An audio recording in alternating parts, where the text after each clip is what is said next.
Probably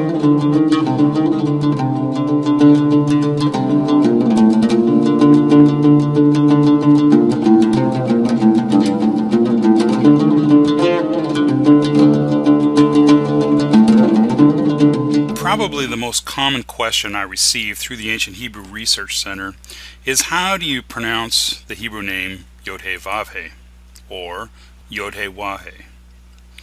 There are many theories out there, including Jehovah, Yahweh, Yahuwah, Yahuwah, Yehovah, and there are many others. The greatest problem is, and I mean no disrespect to anyone, that those who are coming up with these pronunciations do not know Hebrew. Hebrew, like all other languages, follow rules of pronunciation and rules of grammar. In order to go into the details about how the Yod-Heh-Wah-Heh should be pronounced, we will need to get into some of these rules. The syllables of a word or name are broken up in specific ways, just as our English does. There are two kinds of syllables: open and closed. An open syllable is a consonant and vowel, and a closed syllable is a consonant, vowel, consonant. The word he is an open syllable, but her is a closed syllable. For a two-syllable word, English will usually place a closed syllable at the beginning of a word whenever possible, and an open syllable at the end of a word. So when we say this Hebrew word in English, we usually say Torah. But in Hebrew, the closed syllable comes at the end, so in Hebrew this is pronounced Torah.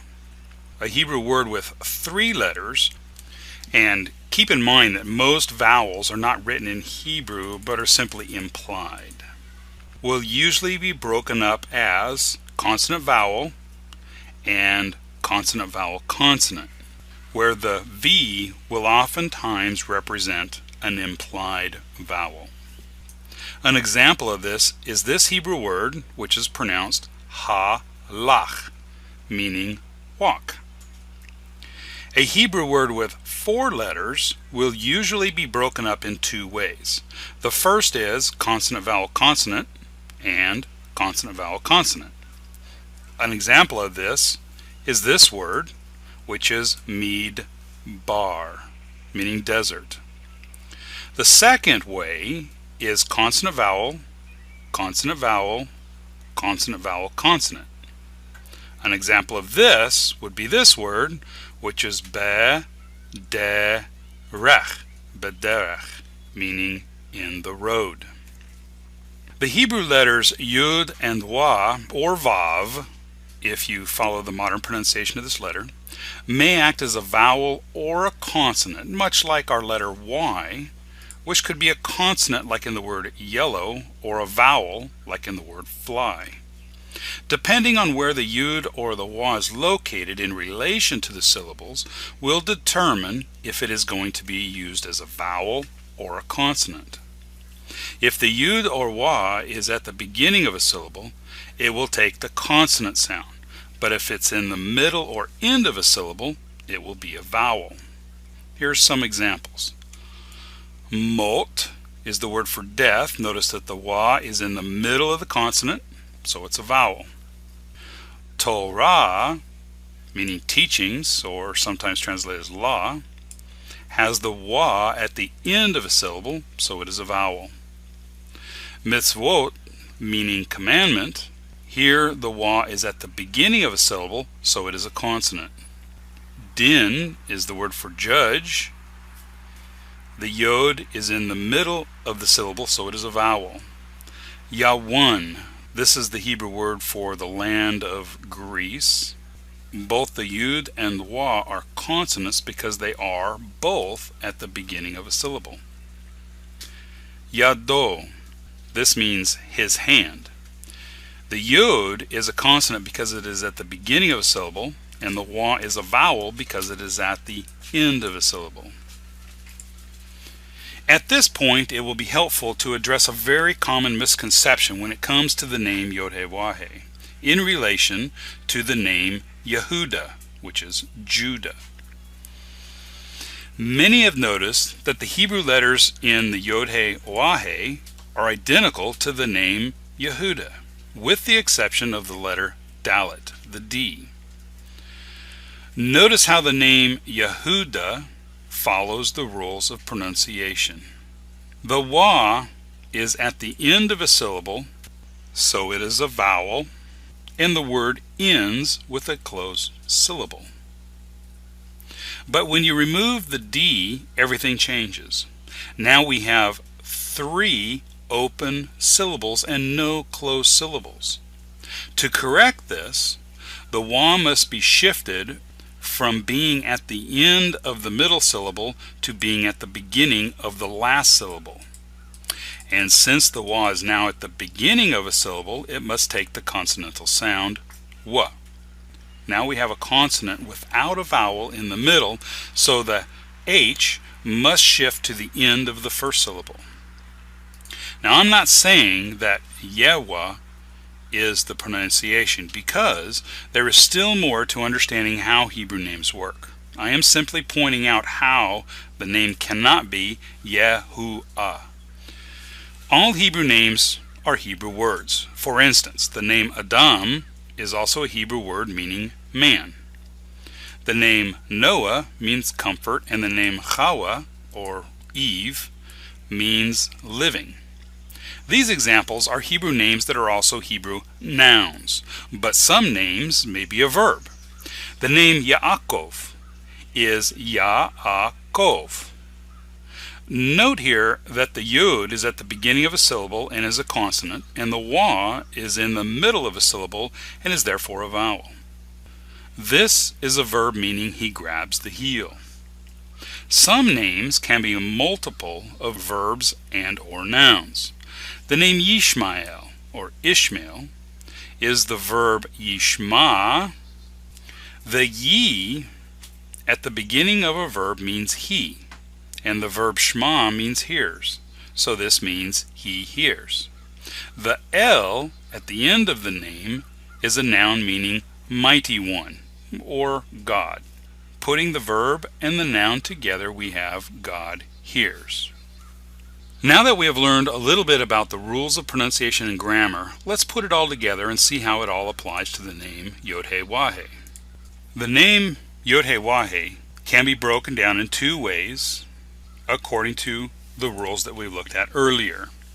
Note here that the V represents a vowel.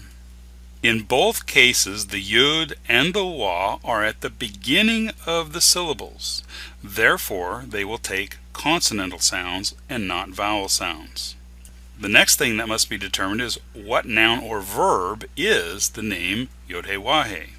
It can only be one thing, a verb, the verb hawa, meaning to exist. When a verb has a Yod prefix to it, the Yod means he, so Yod-Heh-Wah-Heh means he exists. Now we need to determine the vowels that go in the word. While the verb Yod-Heh-Wah-Heh is never used as a verb in the biblical text, there is a very closely related verb, and that is the verb Yod-Heh-Yod-Heh, which also means he exists. This verb is used many times, but you can see it in Genesis 1:29, and here it is pronounced Yihyeh.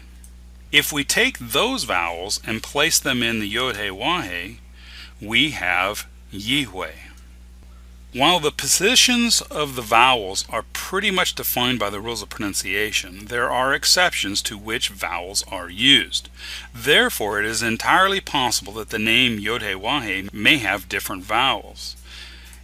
And some possible pronunciations are Yehovah, Yahweh, Yihweh, Yehovah, Yeheweh, Yehovah, and the possibilities are almost endless. Now this is all just an educated guess based on all the facts and the traditions of the Hebrew language that has been passed down through the centuries. It is entirely possible that in ancient times they had a very different set of rules for pronunciation, but we will never know if that is true. And if it is true, there is no way to know what those rules were. That is, unless, as I often like to say, we find Moses' tape recorder. There is another aspect of the name that should be addressed, as I believe it is crucial in understanding the name. In Exodus 9:16, Yahweh, or whatever name you choose to use, tells Yisrael that my name may be declared throughout all the earth. And many have taken this to mean that we are to teach others how to correctly pronounce the name Yehováh. The Hebrew word for name is Shem, and is the root of the word neshama, which means breath. In the ancient Hebrew culture, your breath is more than just the exchange of air in the lungs. It is your character.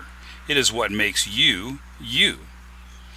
And as I mentioned previously, all Hebrew names are Hebrew words, and these words reflected the character of that individual. From all of this, we can easily conclude that the Hebrew word Shem means more than just name, it means character. Now, let's take another look at Exodus 9:16 and literally translate it from the Hebrew with the Hebraic philosophy behind it. That my character may be recounted throughout all the earth. This has nothing to do with how the name is pronounced, but more importantly about teaching others about the character of Yehováh. In Numbers 6, verse 24 to 26, we have the Aaronic blessing, which I translate as follows from the Hebrew.